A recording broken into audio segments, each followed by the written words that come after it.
नमस्कार, आप देख रहे हैं जोहार झारखंड। आपके साथ मैं हूं शिप्रा झा और बुलेटिन की शुरुआत बड़ी खबर के साथ करेंगे। रांची से बड़ी खबर है जहां झारखंड के कलाकारों के लिए अच्छी खबर है, यानी झारखंड के कलाकारों के अच्छे दिन के संकेत देखने को मिल रहे हैं। कलाकारों के लिए विशेष नीति बनाई जाएगी, कलाकारों को पैकेज भी दिया जाएगा। झारखंड आदिवासी महोत्सव के समापन पर सीएम हेमंत सोरेन ने बड़ा ऐलान किया है। सीएम ने कहा, हमारे कलाकार आदिवासी संस्कृति को बचाने के लिए लगातार काम कर रहे हैं, पर उनकी माली हालत खस्ता है। ऐसे में सरकार विशेष नीति कलाकारों के लिए बनाएगी, ये संकेत हेमंत सोरेन ने दिए हैं।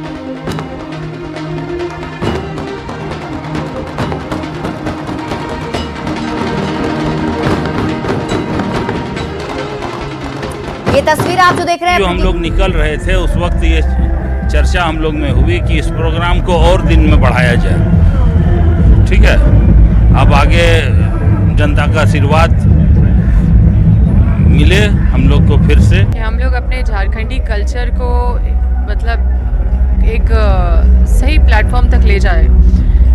कहीं ना कहीं हमारा कल्चर है या फिर यहाँ के जो हमारे गीत संगीत हो या फिर जो आर्ट है, यहाँ का जो पहचान है, यहाँ की जो सभ्यता है, जो संस्कृति है, वो कहीं ना कहीं उसको और ज़्यादा इन्हेंस करने की ज़रूरत है, जिसमें गवर्नमेंट का बहुत बड़ा रोल होता है। यहाँ के जो आर्टिस्ट हैं बहुत ज़्यादा वो मेहनत करते हैं, लेकिन उसके बाद भी लोकल आर्टिस्ट को उतना प्रेफरेंस नहीं दिया जाता है। आदिवासी महोत्सव 2024 का रंगारंग सांस्कृतिक कार्यक्रम के साथ ही समापन हो गया। दूसरे और अंतिम दिन देश के विभिन्न राज्यों से आए कलाकारों ने अपनी प्रस्तुतियों से इस महोत्सव की रौनक बढ़ाने में कोई कोर कसर नहीं छोड़ी, जिसमें सीएम हेमंत सोरेन भी नगाड़ा बजाते नजर आए। उनके साथ उनकी पत्नी कल्पना सोरेन भी मांदर बजाती नजर आई। ये तस्वीर हम आपको दिखा रहे हैं झारखंड आदिवासी महोत्सव की, जिसका समापन कल हो गया। और इस दरमियान झारखंड की संस्कृति को कलाकारों ने स्टेज पर प्रस्तुत किया, तो वहीं झारखंड के मुख्यमंत्री हेमंत सोरेन भी नगाड़ा बजाते स्टेज पर नजर आए और उनके साथ उनकी पत्नी कल्पना सोरेन मांदर बजाती दिखाई दी।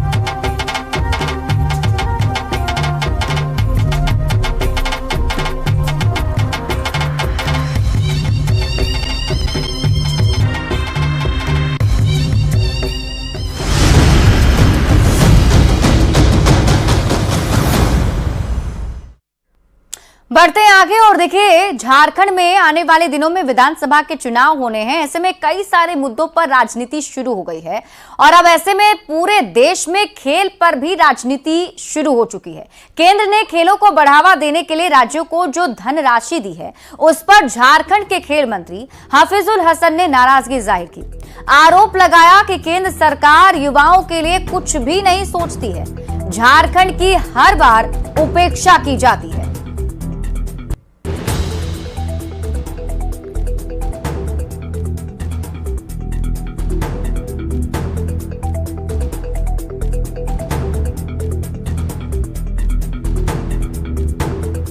में केंद्र सरकार कितना दिया झारखंड को? 9 करोड़ मात्र।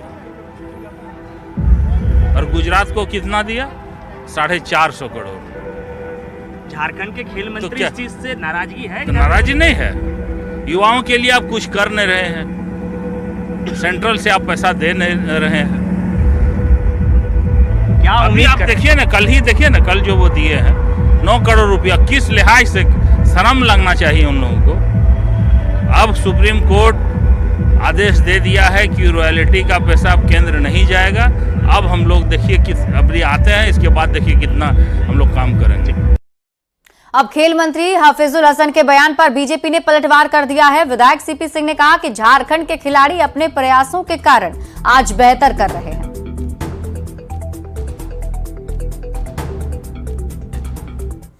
खेल में कितना बढ़ावा हमारे झारखंड में दिया जा रहा है, ये जग जाहिर है। हाँ, ये अलग विषय है कि हमारे झारखंड के खिलाड़ी अपने प्रयासों के कारण आज पूरे भारत के अंदर प्रसिद्ध हैं, विश्व के ओलंपिक में भाग लेते हैं। तो अपने प्रयासों के कारण लेते हैं, न कि राज्य सरकार के प्रयासों के कारण लेते हैं।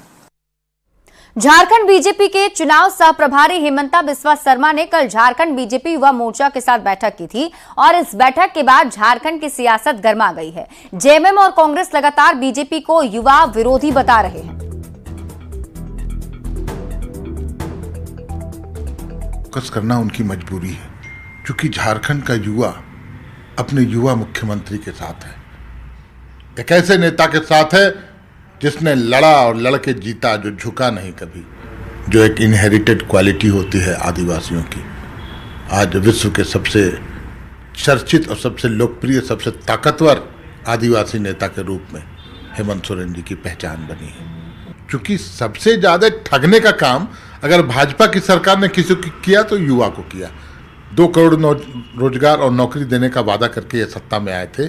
20 करोड़ नौकरियां अब तक दे देनी चाहिए थी, लेकिन आंकड़े बताते हैं 15 करोड़ युवाओं का रोजगार छीन लिया इन लोगों ने। युवाओं को किस मुंह से समर्थन मांग रहे हैं? ने नौकरी दिए, कहीं ने अभी नौकरी, कितना युवाओं का नौकरी किया है पता है उनको?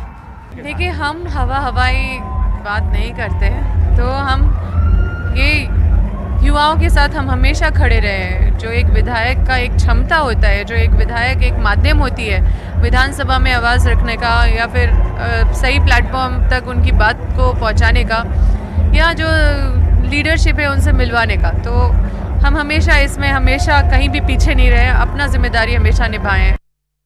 कांग्रेस जेएमएम के बयान पर बीजेपी ने भी पलटवार कर दिया। विधायक सीपी सिंह ने कहा कि इस बार युवा वर्ग झारखंड मुक्ति मोर्चा को धूल चटाने का काम करेगी। युवा वर्ग जेएमएम को धूल चटाने का काम करेगी। एक कहावत है ना, नानी की याद दिलाना, तो ये नानी की याद दिलाने का काम झारखंड का युवा वर्ग इस जेएमएम कांग्रेस राजद की गठबंधन को करने का काम करेगा। और इस बीच रुक कर लेते हैं बड़ी खबर की ओर। रांची से आपको इस वक्त की बड़ी खबर बता दें, बैंक ऑफ इंडिया से फ्रॉड मामले में जांच तेज हो गई है। 5 करोड़ 30 लाख के बैंक फ्रॉड मामले में सीबीआई ने एफआईआर दर्ज कर ली है। रांची और कोलकाता में सीबीआई ने छापेमारी की थी और छापेमारी के दौरान आपत्तिजनक दस्तावेज बरामद हुए थे। बैंक के डीजीएम ने शिकायत दर्ज करवाई थी। तो बड़ी खबर आपको इस वक्त रांची से बता रहे हैं, जहां देखिए अब सीबीआई की टीम कार्रवाई करने के लिए तैयार है। बैंक ऑफ इंडिया से फ्रॉड मामले में जांच तेज कर दी गई है। बताया जा रहा है कि बैंक ऑफ इंडिया में करीब 5 करोड़ 30 लाख का फ्रॉड का मामला सामने आया था, जिसको लेकर सीबीआई ने एफआईआर दर्ज की।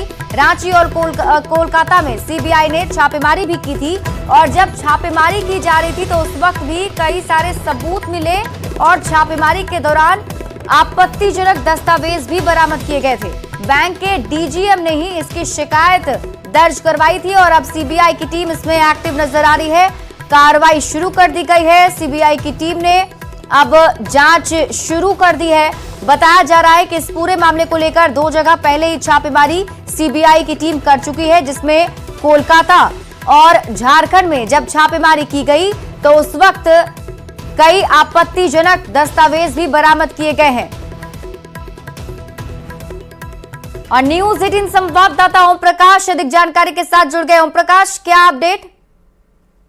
जी, सीबीआई जो बता दें कि इस पूरे मामले की जांच कर रही है। बैंक घोटाले से संबंधित जो लोन लेकर उसे न चुकता करने से संबंधित जो जानकारी है उसे लेकर ये कार्रवाई जो है वो सीबीआई के द्वारा की जा रही है। बता दें कि इस पूरे मामले में कई आरोपी हैं। खासतौर से अगर बात की जाए तो इसमें जो अब तक एफआईआर जो दर्ज किया गया था, सचिन सहाय, रोमी साहब, मयंक साहा, साथ में जो ये कारोबारी है इनके द्वारा 2 कंपनियां बनाई गई थी जिसके खिलाफ ये जो एफआईआर है वो दर्ज किया गया था। इसमें झूठे साक्ष्य और जो दस्तावेज हैं फर्जी, उनके माध्यम से लोन निकाला गया था, जिस वजह से बैंक को जो है वो 5 करोड़ 37 लाख से ज्यादा की रकम, 30 लाख की रकम की जो है वो लॉस हुआ है। और इसी को लेकर सीबीआई के द्वारा अब मामले में जांच की जा रही है और इस मामले में कई अहम जानकारियां जो है सीबीआई को मिली है, जिसमें कुछ जो दस्तावेज बरामद हुए हैं इस जांच के दरमियान उसमें भी जांच की जा रही है ताकि जो आरोपी है उनके खिलाफ सख्त कार्रवाई की जा सके। ठीक है ओम प्रकाश, आप इस पर नजर बनाए रखिए। बहुत बहुत शुक्रिया तमाम जानकारी के लिए। बढ़ते हैं आगे और राजधानी रांची के सबसे बड़े मॉल में कांवरियों के साथ दुर्व्यवहार करने का मामला तूल पकड़ने लगा है, जिसके बाद मीडिया के सामने मॉल ऑफ रांची के जीएम ने माफी मांगी है और साथ ही कर्मचारियों पर कार्रवाई की बात भी कही। कांवरियों का एक ग्रुप मॉल में बिना चप्पल अंदर जाना चाह रहे थे, लेकिन मॉल के गाइडलाइन का हवाला देकर सभी को बाहर निकाल दिया गया, जिसके बाद इस पूरे वारदात का वीडियो सोशल मीडिया पर वायरल होने लगा। मैनेजर एस सान्याल ने कहा है कि उनका मकसद किसी भी गरीब या धर्म को ठेस पहुंचाने का नहीं है। सुरक्षा के लिहाज से बिना चप्पल मॉल में नहीं जाने दिया गया था। मॉल में सभी को जाने की इजाजत है। किसी को इस घटना से ठेस पहुंची है तो उसके लिए वो माफी मांगते हैं। साथ ही दोबारा ऐसी घटना ना हो इसका ध्यान रखा जाएगा। खाली पैर मतलब जाना नहीं। जो कांवरिया सर चप्पल ना पहनने के कारण हाँ, तो मेरा ये कहना है कि जो भी ये चीज हुआ है, मैं अपना मन से माफी मांगता हूँ। ये चीज ऐसा हमारे कोई इरादा नहीं था कि किसी गेस्ट को या किसी को रोकना है। हम लोग इधर मॉल में खोल के रखे हैं पब्लिक के लिए, गेस्ट के लिए। तो गेस्ट आते हैं तो हमने खाली एक ही चीज के लिए मना करते हैं, जो अगर आप नंगे पैर आए हैं तो ये हमारे लिए सेफ्टी का एक बहुत बड़ा इशू हो जाता है। अब इस मामले पर बयानबाजी भी खूब हो रही है। बीजेपी विधायक ने कहा कि हिंदुस्तान में खाली पैर वालों की संख्या ज्यादा है, इस तरह की घटना निंदनीय है। वहीं धार्मिक न्याय बोर्ड के सदस्य राकेश सिन्हा ने भी अपनी राय दी है। खाली पैर मतलब जब भी जल लेने जाते हैं और देवों के देव महादेव पर जल चढ़ाने जाते हैं तो खाली पैर ही जाते हैं। तो वैसी स्थिति में यदि वो खाली पैर थे या एक सामान्य व्यक्ति भी, कांवरिया की बात को छोड़ दिया जाए तो एक सामान्य व्यक्ति भी खाली पैर कहीं जाता है तो उसे आप कैसे रोक सकते हैं? भाई ये हिंदुस्तान है, हिंदुस्तान में खाली पैर चलने वालों की संख्या बहुत ज़्यादा है। तो ये सुरक्षा की दृष्टि से आप कह रहे हैं तो क्या होने वाला था? उनके पैर को कोई खतरा था क्या जो खाली पैर नहीं जाने दिए? इस तरह की घटना की अगर पुनरावृत्ति अगर होगी तो स्वाभाविक तौर पे धार्मिक न्यास बोर्ड ऐसे मॉलों पर का रजिस्ट्रेशन जो है कैंसिल करने का आग्रह भी माननीय मुख्यमंत्री और प्रशासन से करेगा। रांची से आपको बड़ी खबर बता दें, कई आईएएस अधिकारियों का तबादला कर दिया गया है और ऐसे में अब जो तबादला हुआ है उसके मुताबिक नितिन मदन कुलकर्णी कृषि विभाग के सचिव बनाए गए हैं। इसके साथ ही अबू बकर सिद्दीकी वन पर्यावरण विभाग के सचिव बनाए गए हैं। मनोज कुमार उत्पाद एवं मद्य निषेध सचिव बनाए गए हैं। अमित कुमार को वाणिज्य कर आयुक्त बनाया गया है और इसके साथ ही संदीप सिंह रांची नगर आयुक्त बनाए गए हैं।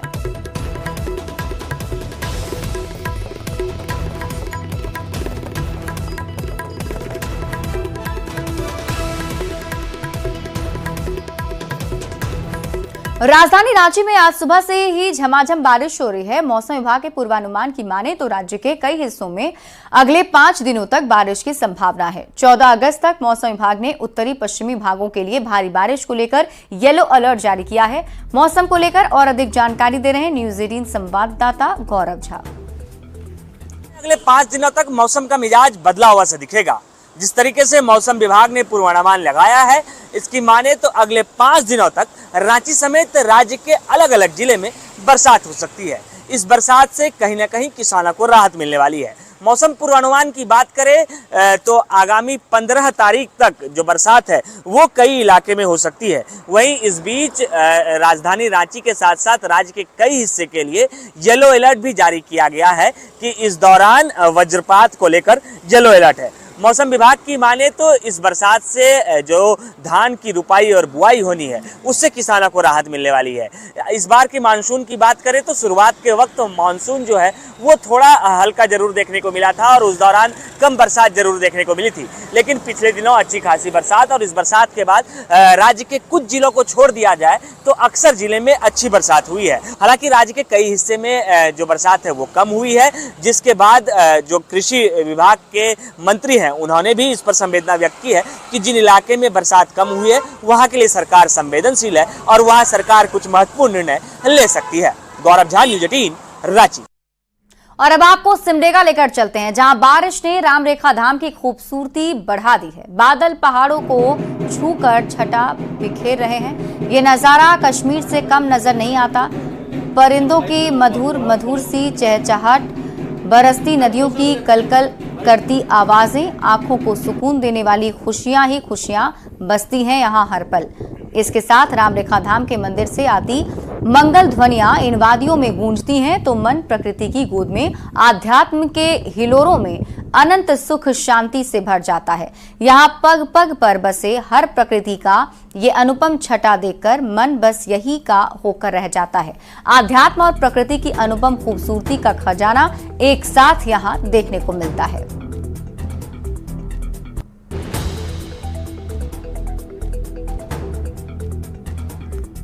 भारत सरकार की तरफ से चक्रधरपुर रेल मंडल क्षेत्र को 4,656 करोड़ की लागत से 2 रेल परियोजनाओं की सौगात दी गई है, जिसमें बादाम पहाड़ से क्योंझरगढ़ तक 82.6 किलोमीटर और बांगरी पोसी से गुरु मसानी तक 85.60 किलोमीटर में नई रेल लाइन का निर्माण किया जाएगा। बता दें, वीडियो कॉन्फ्रेंसिंग के जरिए बैठक कर रेल मंत्री अश्विनी वैष्णव ने परियोजनाओं की जानकारी दी है। केंद्र सरकार ने कल के कैबिनेट की बैठक में 8 नई रेल परियोजनाओं को स्वीकृति दी है, जिसमें चक्रधरपुर रेल मंडल को भी 4,656 करोड़ की 2 रेल परियोजनाओं की को स्वीकृति मिली है, जिसमें क्योंझर से बादाम पहाड़ तक नई रेल लाइन और बांगरी पोसी से गुरु मसानी तक नई रेलवे लाइन, ये 2 रेल परियोजनाएं शामिल हैं। और इन 2 रेल परियोजनाओं से उड़ीसा और झारखंड क्षेत्र के लोगों को काफी लाभ मिलेगा। तो ये 2 रेल परियोजनाएं, एक रेल परियोजना जैसे क्योंझरगढ़ से बादाम पहाड़ तक है, तो बादाम पहाड़ जो क्षेत्र है वो माननीय महामहिम जो राष्ट्रपति द्रौपदी मुर्मू का क्षेत्र है और वहां से वो रेल परियोजनाएं, तो उस क्षेत्र के लोगों को पहले जैसे रेल सुविधाएं काफी कम थी, तो वो रूट जब क्योंझर से कनेक्ट हो जाएगा तो उड़ीसा के बाकी जो रेलवे लाइन रूट है उनसे भी जुड़ जाएगा, तो उस क्षेत्र के लोगों को काफी लाभ मिलेगा। और चक्रधरपुर रेल मंडल के लिए ये 2 परियोजनाएं एक बड़ी सौगात के रूप में है। रुपेश प्रधान, न्यूज 18, चाईबासा। बोकारो जिले के चास प्रखंड में एक दिव्यांग युवक साइकिल के लिए प्रखंड कार्यालय के चक्कर लगा रहा है, लेकिन उसकी फरियाद सुनी नहीं जा रही। पीड़ित दिव्यांग सुरेश पांडे का आरोप है कि उसने 2 महीने पहले बैटरी से चलने वाली साइकिल के लिए ऑनलाइन आवेदन किया था, लेकिन अब तक उसे साइकिल नहीं दी गई। पीड़ित का कहना है कि उसे साइकिल चाहिए। पीड़ित सुरेश पांडे ने जिला प्रशासन के अधिकारियों से भी साइकिल की मांग की है।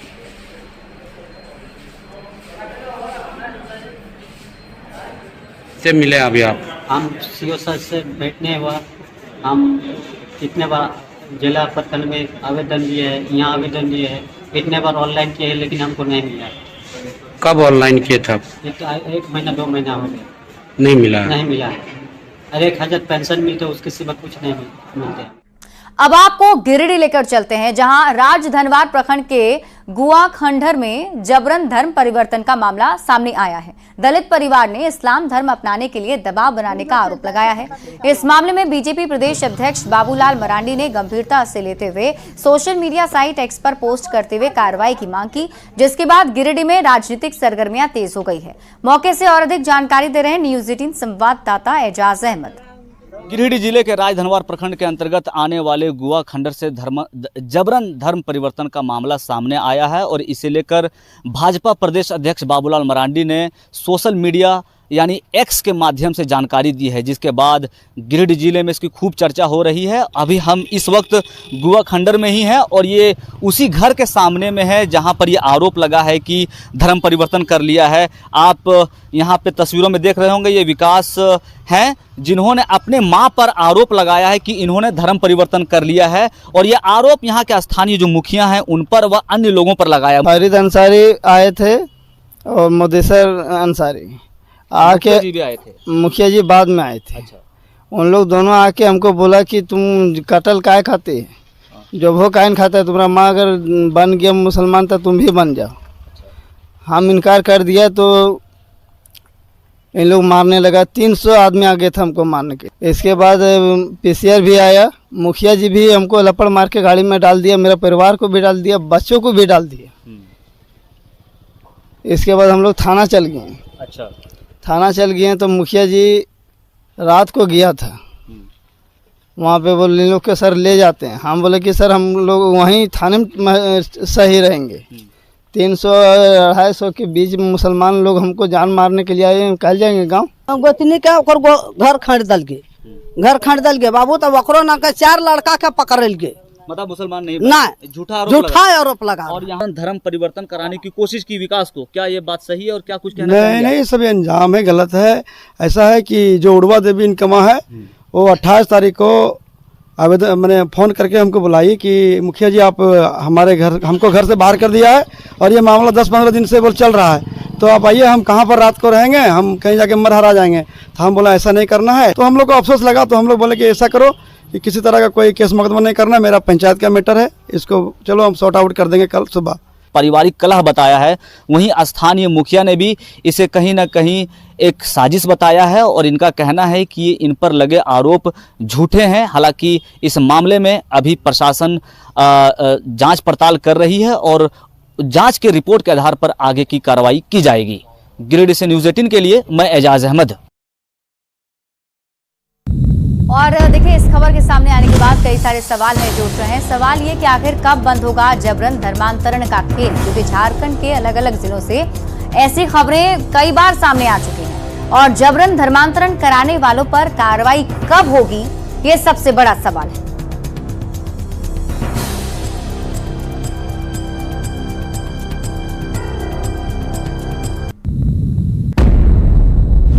और यार रुक रहे बस एक छोटे से ब्रेक के लिए, जल्द लौटते हैं वापस।